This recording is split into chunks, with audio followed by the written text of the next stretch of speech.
What's going on, members of the J Area? My name is Jose Ramos Jr. Welcome back to another episode of the J Area Wrestling Podcast. And with Christmas just around the corner, it is the holiday season and it's the end of the year, which marks a great opportunity to really take a look back at 2024, reminiscing about all the great times that we've had throughout the year and just the impressive year that pro wrestling has had in general. I mean, you look across all major promotions, specifically within North America, companies like WWE, AEW, and TNA, all taking next steps into becoming bigger promotions than what they were entering 2024. But I have to say, the status of professional wrestling is in good hands. I mean, we've seen the level of progression and growth that the WWE has endured over the course of the new regime of Triple H as creative and as well as TKO, TNA, reverting back to the TNA name rather than being Impact Wrestling for the last several years.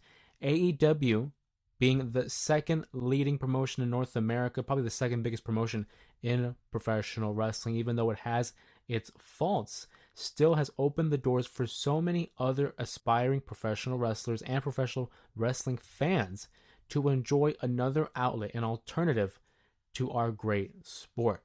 Of course, when you look at the landscape of professional wrestling, it's very interesting to see where we were 12 months ago. We started in January. You see, in January, it was the Royal Rumble season, wondering who would win the Royal Rumble, who would punch their ticket to WrestleMania 40. A lot of names were, being speculated upon. What were some stories that we were going to move forward with into one of the biggest WrestleManias of all time? Of course, we know now that Cody Rhodes would win the men's Royal Rumble, going back to back, the first ever back to back winner since 97 and 98 when Stone Cold Steve Austin achieved that very accomplishment. We know he would go on and win the WWE title at WrestleMania 40, finishing the story, as they say, and it really is one of the best moments that the WWE has had in recent memory, maybe of all time.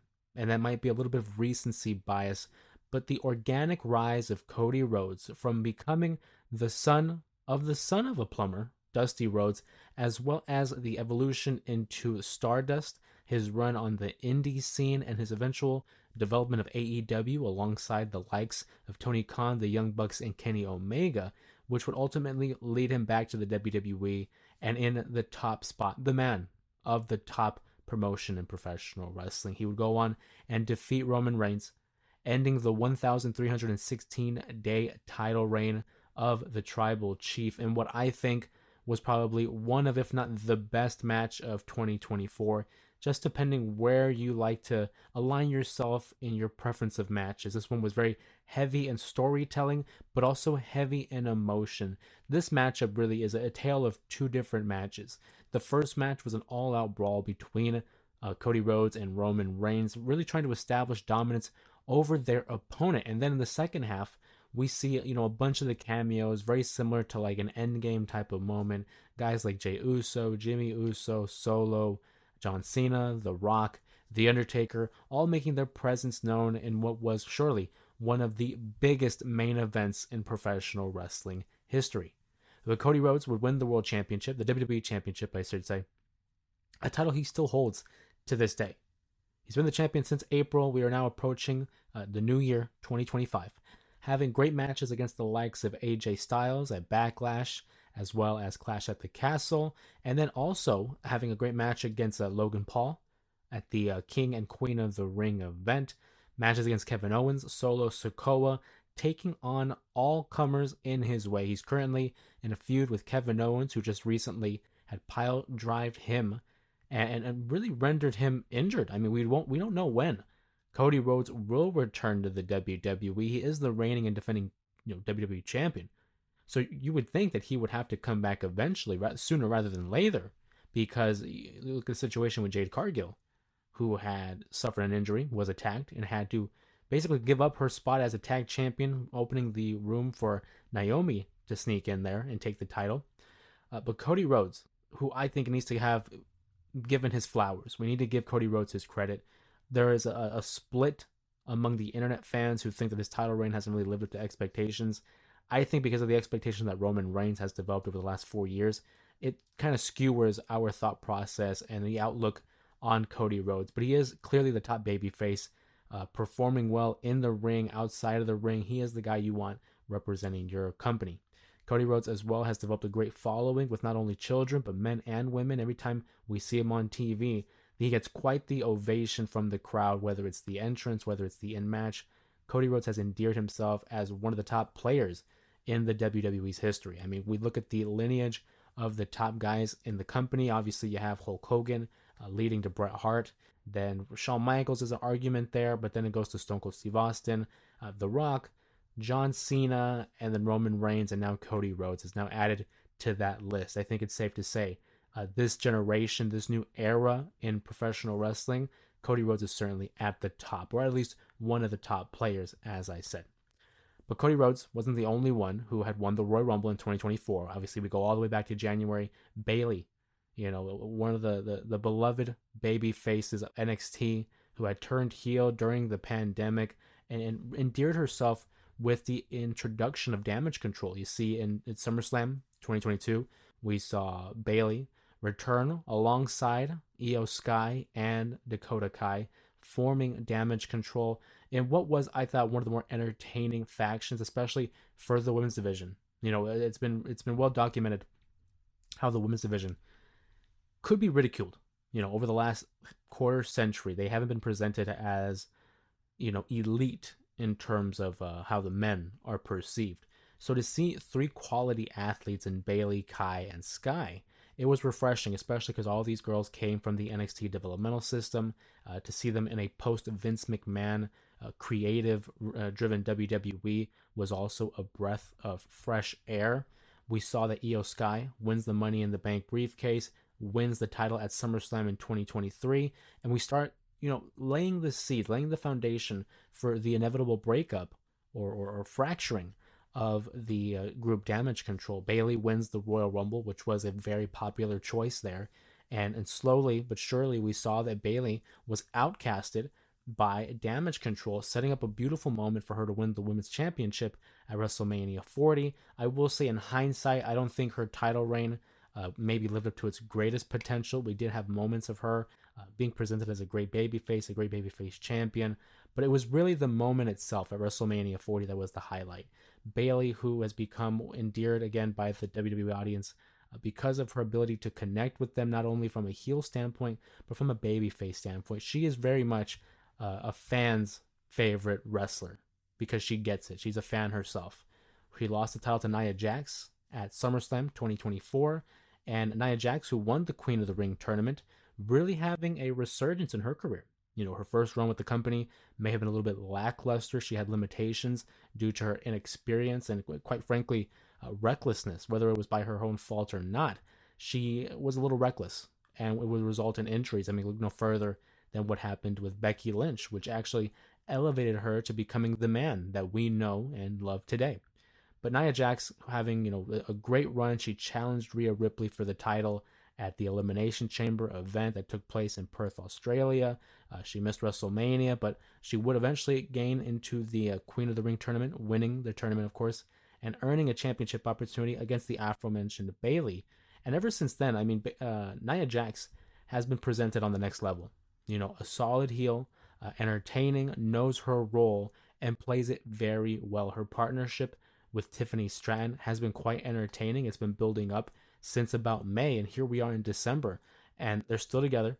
We're still having these hints of the cracks being formed between them, especially because Tiffany Stratton is the current holder of the Money in the Bank briefcase, and I think we can all agree it's only a matter of time before she decides to cash in on Nia Jax and setting up a good babyface run. I will say Tiffany Stratton as well. As you see, we're all over the place here in the recap, but Tiffany Stratton has had quite the run on the main roster. I mean, it was this time last year. She was still on NXT, having just concluded her feud with Becky Lynch for the NXT Women's Championship. She would make her debut, her official debut at the Royal Rumble, and has had quite the breakout year. I mean, aside from winning the Money in the Bank briefcase, has gone over organically with the crowd. She was supposed to be the snobby type of heel, but again, through just sheer entertainment, has been able to garner a little bit of support from the fans.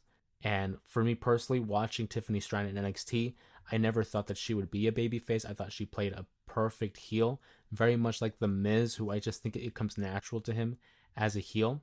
But to see how the fans have taken to Tiffany Stratton, and she still maintains, the core that is Tiffany Stratton in terms of that kind of snob attitude, but it's endearing. And for some reason, I guess the fans have taken it to it. She's a tremendous athlete. I'm a big fan of her finish, the PME, the prettiest moonsault ever. And I think once she decides to cash in this title or this briefcase on the title on Nia Jax, they're going to strap the rocket to her and we're going to see her rise like we haven't seen in someone in so long. We also talk about breakout years and what a year for the WWE in terms of signings. I mean, just to name off a few here: Jacob Fatu. We've also seen the Motor City Machine Guns, Stephanie Vaquer, Zarya, Julia. So Oba Femi was signed, in 2023, but in 2024 had a tremendous year. The WWE is setting itself up for a tremendous future. If you think that they have depth right now in terms of its pool of talent, they are only growing with the set of signings that they have had over the course of 2024. And I think in large part that can be due to NXT. NXT, which is technically the third brand in the WWE, but really has been accepted as the developmental brand.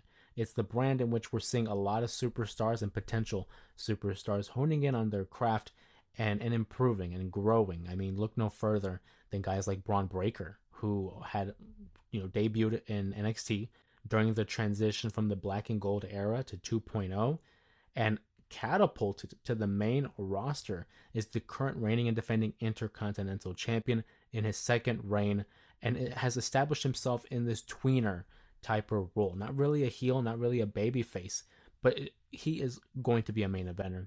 He's going to be a world champion. Braun Breaker has all the makings of someone who is going to be a big player in the WWE, a guy that I can compare him to in terms of the rise and the athleticism. I look at someone like Dave Batista. He's an anomaly. When Dave Batista came out, they didn't really have a position for him on the main roster until they slid him into Evolution. But from the rise of Batista within Evolution, winning the world title at WrestleMania 21, and that reign at the top from like 2005 to about like 2008, that run of Batista was peak, and he could not be touched, quite frankly. And I see Braun Breaker having a similar rise. Now, whether or not that'll be happening in 2025, whenever it does happen, Braun Breaker surely will be a main eventer, a WWE champion, and will be a force to be reckoned with on the main roster of WWE. And speaking of a force to be reckoned with, how about the Bloodline? The Bloodline, of course, it really is where it begins and ends in the WWE. It is the main storyline for the last 4 years.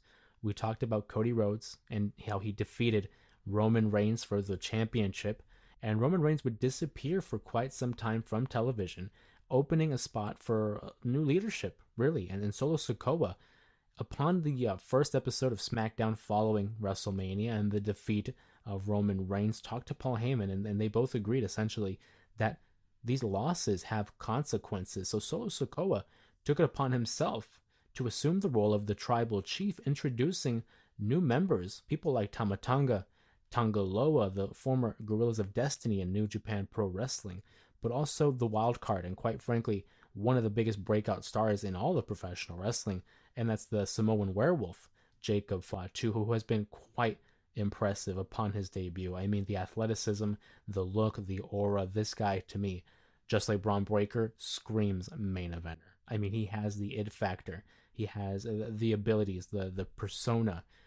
I would not be surprised if we see Jacob Fatu in a major matchup here at WrestleMania 40. We don't get to see a lot of one-on-one contests involving the Samoan Werewolf, but the prospect of him versus Roman Reigns is very appealing, and I can't wait to see that happen.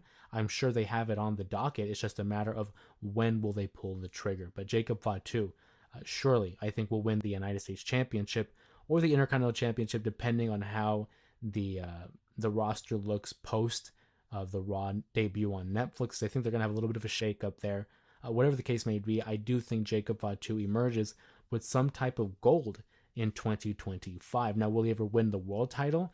That has yet to be seen, but it would not surprise me to see him in contention and having championship opportunities. They've already alluded to it with guys like Cody Rhodes, talking about how like a guy like Jacob Fatu could deserve and has earned a championship opportunity. That was during his feud with Solo Sikoa and during the fall and then the summer time. One of the biggest feuds, the rivalry of the year, really. I mean, it was voted by you, the members of the J area. It was voted by you as the rivalry of the year. CM Punk versus Drew McIntyre, really taking lemons and making lemonade. I mean, CM Punk, we know, was supposed to be facing Seth Rollins at WrestleMania 40. It was going to be a huge matchup, presumably for the World Championship, but unfortunately, CM Punk would suffer an injury at the hands of Drew McIntyre, sidelining him for a majority of the year, really. And so we're wondering, what are we going to do with CM Punk? It was his very first match, his very first televised match back. All this wave of momentum that had came with CM Punk upon his return at the Survivor Series last year in Chicago, and poof, it was seemingly gone due to this injury. But on the contrary, a guy like CM Punk is a professional. He knows how to maintain relevancy. He's a worker. And with a guy like Drew McIntyre across from him, they made magic. I mean, to think that this feud technically happens, it starts at the Survivor Series in 2023. That's November.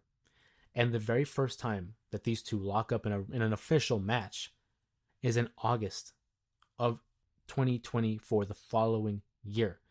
Nearly 10 months after the beginning of the feud, the unofficial beginning of the feud. But because of the promos by McIntyre and CM Punk, the social media presence of both individuals, and just the interactions, whether it was in ring, whether it was interrupting a matchup. I mean, we saw CM Punk cost Drew McIntyre the World Championship at WrestleMania 40. He held the title for a little bit over 5 minutes. Following that, on Monday Night Raw, he cost Drew McIntyre another opportunity at the world title. We saw the Clash at the Castle, where CM Punk slides in as the referee and prevents Drew McIntyre from regaining the world title. The attack in Chicago that left Punk bloody, battered, and beaten, and obviously the trilogy of matches at SummerSlam, Bash in Berlin, and Hell in a Cell, which we talked about WrestleMania 40 being probably match of the year. That Hell in a Cell match, if not WrestleMania 40, is also a match of the year candidate. I mean, I just look at the Hell in a Cell concept itself. It's one of my favorite matches, and in recent years, it hasn't really been held up to the standard in which we would like it to be. I mean, the first ever Hell in a Cell match, I still think is the benchmark. Shawn Michaels and The Undertaker. But this matchup between Drew and CM Punk had everything you wanted and more. I mean, we're talking the emotion, the hatred between two of these rivals. Also, the stakes were very high, given that both of them had a victory to their name. And they wanted to get the best of the other individual, not to be the best, but just because of the bitterness that the two had between them. It had the violence. We had a good amount of color here in this matchup. Toolbox, tables, chairs. Like, these two left it all on the line to the point where it was a 5-star matchup. And again, should be considered as one of, if not the match of the year. CM Punk and Drew McIntyre had quite the successful year. And we look at, still sticking with the WWE here, look at a guy like Gunther, who, again, had himself quite the year, had held the Intercontinental Championship for 666 days, the longest reigning IC champion since the Honky Tonk Man in the late 80s. He would go on to win the World Championship following a victory as the King of the Ring, defeating Damian Priest at SummerSlam, of course, with a little help from Finn Balor, and Gunther emerges as the top heel in the company, quite frankly. I look at Gunther and I see his progression from Walter, from NXT UK to NXT 2.0 to the main roster, continuing to evolve, continuing to grow as a performer, and has solidified himself as one of the top wrestlers in the world. I mean, not just in WWE, but just in the world. His ability to have solid matches with any and everybody, it's an art form truly to see a guy like Gunther put it all out in the WWE ring. And the growth not only of Gunther, but just others around him. I mean, Jey Uso, who we knew as main event Jey Uso, had a solid year. Went to the Royal Rumble, had a great showing as one of the longest, um, participants in that match this year. Had a matchup against Jimmy Uso at WrestleMania 40, and the less said about that, probably the better. But then he has a World Championship match against Damian Priest at Backlash, the Intercontinental Championship title reign. Of course, the Bloodline storyline, Jey Uso has organically gotten over with the crowd. And for me, I think is probably the biggest beneficiary from the Bloodline storyline. We know that a guy like Roman Reigns is a top dog. We know that Sami Zayn is a solid baby face. Paul Heyman's a Hall of Famer. But to see where Jey Uso was prior to the Bloodline story, and now to where he is as a main eventer, as a top babyface, merch selling, audience reaction, match quality. Jey Uso and his growth has been astronomical, and it's so cool and it's so awesome to see him do the work he's doing. Not only him, but Jimmy Uso as well, who as a heel wasn't getting as much love, but now he's a babyface, was the MVP of the War Games matchup, suffering an injury on his toe from the big dive, and he wasn't the only one that had suffered a dive there. Bronson Reed also had a big dive there, and Bronson Reed having a solid year as well. I mean, ever since his attack on Seth Rollins, his rivalry with Braun Strowman has really emerged himself as one of the big stars in terms of the main monsters on the roster. We hope for a speedy recovery for Big Bronson Reed so he can continue to do what he does best, and that's just completely decimate all of those in his way. But we talk about professional wrestling. And I could talk about WWE, the whole time, but there are other promotions that are involved in the world of wrestling, and All Elite Wrestling is just that. Of course, we talked about it's the second leading promotion in North America, arguably in the world when it comes to professional wrestling. And another interesting year for Tony Khan and his company.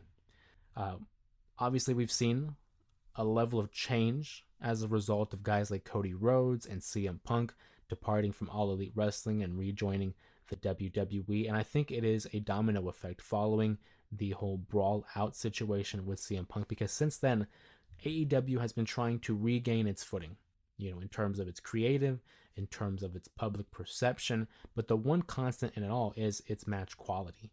When you sign a guy like Will Ospreay, you are bound to have great matches. And Will Ospreay has had solid matches of the years against guys like Bryan Danielson, Swerve Strickland, Adam Page. I mean, just really a great year for Will Ospreay, and he's gotten over with the crowd as one of the top faces of the company. Really, I mean, when you want to build a company and you have 5 guys to pick from, Will Ospreay is usually going to be a consensus pick amongst all people who have that opportunity. I talked about Bryan Danielson, who had a swan song of his own, winning the AEW Championship at All In, a matchup that where he said if he were to lose, would call it a career. He wins in a great matchup against Swerve Strickland, who again was the AEW World Champion all the way from AEW Dynasty to All In. But Bryan Danielson, what more can you say about the guy? He's a living legend, one of the very best to ever do it, and certainly a GOAT in this generation. Bryan Danielson, not only from a professional wrestling standpoint, but just as a human being. I mean, it's very rare to say anything bad about a guy like Bryan Danielson. We did talk about Swerve Strickland briefly, but I do want to bring out what a breakout year for Swerve. I mean, someone who was recognized by the WWE and was placed in NXT and had a North American title run with Hit Row, but really saw a lot of success in All Elite Wrestling. I mean, he was a partner of Keith Lee, winning the tag titles, but it wasn't until his feud with Hangman Adam Page back in late 2023 that helped elevate him to where he is now. He would win the championship, the AEW championship, by defeating Samoa Joe and never looked back. I mean, for them to have a guy like Swerve Strickland as not necessarily a homegrown talent, but certainly as someone that they help elevate as he helped elevate them as well. And Swerve Strickland is currently in a feud with Bobby Lashley, and I'm all for it.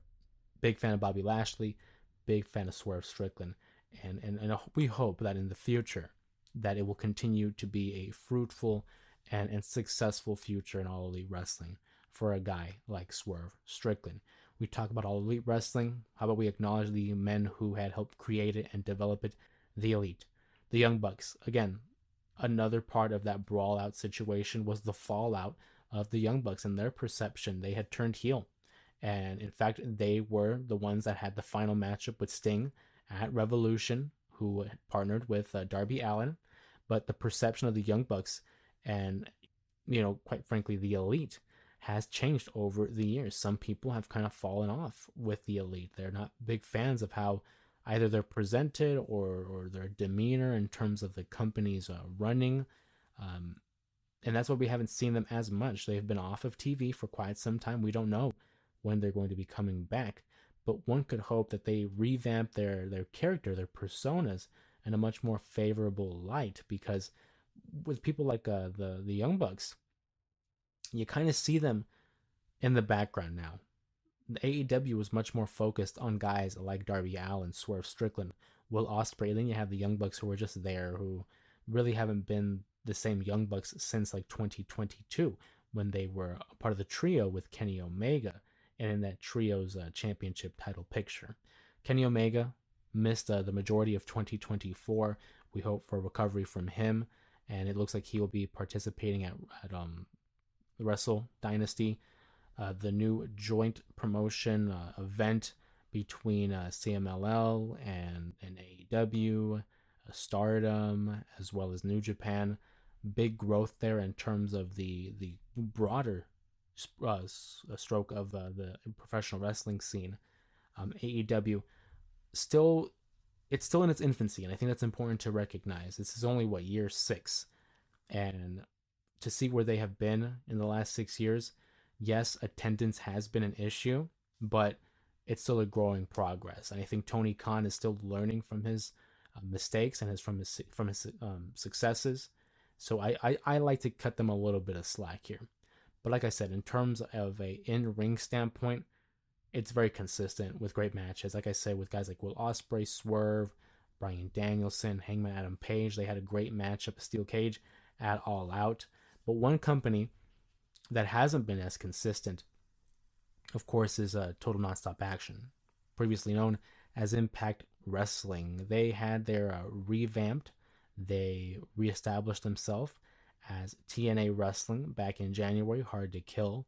And since then, it's been slowly progressing back to form in the better sense of what what TNA has been known for. They've had great appearances and great signings.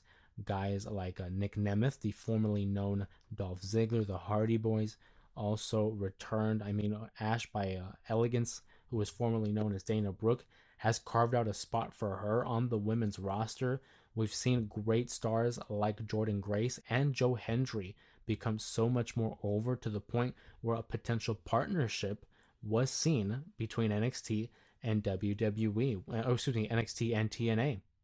And to see that level of partnership is so welcoming, because it's only welcoming both sides of both promotions. If you're a TNA guy, you can watch WWE. If you're a WWE fan, TNA. And that cross promotion between the two really demonstrates a healthier side of professional wrestling. TNA, they've had solid showings here, of course. Josh Alexander against Will Ospreay was a tremendous matchup to open up the year of 2024. We had an entertaining 6-person match at Slammiversary that has seen a lot of interwoven storylines that involved, like I said, Alexander, Joe Hendry, Moose, and the System. TNA still trying to grow as the third promotion. For the longest, it was second place, but AEW has overtaken it as the second biggest promotion in North America. But TNA is in a little bit of hot water right now because so many people are leaving the company, as well as the whole signing or re-signing of Tessa Blanchard and that controversy that has arisen with them. Obviously, we know that um, her reputation precedes her. Some people have accused her of some racist remarks, as well as being a backstage bully. Obviously, you and I, we don't work for TNA. We don't know these individuals, but the saying goes, when there's smoke, there's fire. And if TNA was willing to place themselves in that position for a little bit of criticism with the reemergence of a Tessa Blanchard, that might be very telling from their end on as to whether or not there is credence to those accusations, or if they are willing to take the heat for the inclusion of Tessa Blanchard. TNA, though, along with AEW and WWE, have continued to grow as companies and just grow as products. Really, we've seen a lot of changes, and moving forward, it'll be interesting to see how they progress for 2025. We know that TNA is booking a lot of shows with larger arenas. They're trying to attract more viewership as they've been able to sell out major events like Bound for Glory and Slammiversary. So they look to grow again as a company, maybe retaking the second biggest promotion in North America. I don't think so, but hey, it's cool to have aspirations, and I love that for them. AEW, of course, they're leading into 2025 with the new Max deal. They'll having a streaming service like Max associated with AEW surely will be beneficial for them, opening the product to many other fans who weren't wrestling fans, but maybe will be open enough to join the bandwagon and watch All Elite Wrestling. We've seen a lot of inclusions from celebrities. I mean, look no further than the Costco guys, Big Justice and Big AJ. All Elite Wrestling is here to stay. I think that although they have their faults, they do have the makings of someone for a little bit of a longevity, if you will. And the biggest one, of course, WWE and their deal with Netflix. Set for January 6th, Raw will be debuting on Netflix, and for a 10-year deal is astronomical. And they're treating this first episode huge. They're treating it like a premium live event with apparent appearances by The Rock, John Cena. We already have a few matches set. Tribal combat between Roman Reigns and Solo Sikoa to determine who is the true undisputed tribal chief. We have Rhea Ripley challenging for the world championship that she never lost following WrestleMania 40 as she attempts to defeat Liv Morgan, the current champion herself, as a way to possibly cap off this year-long feud between the two. And of course, one of the premier matches, CM Punk versus Seth Rollins, a rivalry, a match that is 10 years and more in the making. Raw on Netflix is surely going to be a huge spectacle. I look forward to it. I hope you guys are looking forward to it. I hope you guys comment down below some of the things that you're looking forward to in 2025, and please share some of your favorite moments in 2024 when it comes to professional wrestling. It was a brief episode today given the holiday season, but I'm hoping that you guys enjoyed this little talk between us regarding TNA, AEW, and the WWE. If you did, make sure to give the video a thumbs up. Comment down below, like I said, your favorite moments of 2024. What do you look forward to 2025? And who are some of your favorite professional wrestlers today? If you haven't already, make sure you subscribe to the channel to enjoy other episodes of the J Area Wrestling Podcast, as well as some live streams that we do following Monday Night Raw and Friday Night SmackDown, and of course other live streams. We're just talking pro wrestling. It's a pro wrestling channel for pro wrestling fans made by professional wrestling fans. Of course, thank you guys again for joining me on today's short, little brief video, today's short episode of the J Area Wrestling Podcast. My name is Jose Ramos Jr., and I'll see you guys next time.